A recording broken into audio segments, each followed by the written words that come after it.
जी नाज़रीन, हींअर असां कड़ियो गवर जे शहीद फाज़ल राव चौक ते मौजूद आहियूं, जिते तैलीम बचायो कमेटी पारां अॼु 10 ॾींहं में अलामती बुख हड़ताल कैंप क़ाइमु कई वई आहे। हिन बुख हड़ताल जो मुख्य मक़सदु आहे गर्ल्स स्कूल में जेको आहे तदरीसी अमल ऐं उनजो तइमीराती कमु रोलड़े जो शिकार आहे, उहो जेको मुकमल करे उन में तदरीसी अमल शुरू कयो वञे। उन हवाले सां हिते अॻुवान मौजूदु आहिनि, अचो त उन्हनि सां ॻाल्हि ॿोल करियूं।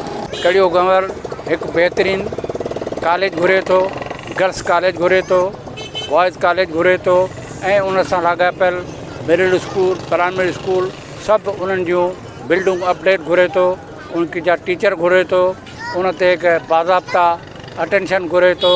पर हिते इन सभी अहम मसइलनि ते का ख़ासि जंहिंजी ज़िम्मेवार माण्हू आहिनि उनजो ख़ासि ध्यानु न आहे।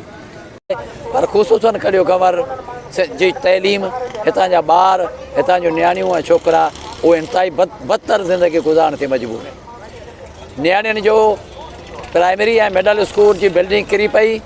5 सालनि खां ठेकेदार 40 करोड़ खणी वियो, उहो हाड़ियल ठेकेदार पैसा खाई वियो, बिल्डिंग अॼु ताईं न ठही। कामोरनि सां मिलियासीं, उन्हनि चयो त असां हाई स्कूल शुरू था करियूं, उहो न को हाई स्कूल शुरू थियो, न को बिल्डिंग ठही, न को उन में पेशरफ़्त थी करे असांजी तइलीम बहाल करियो।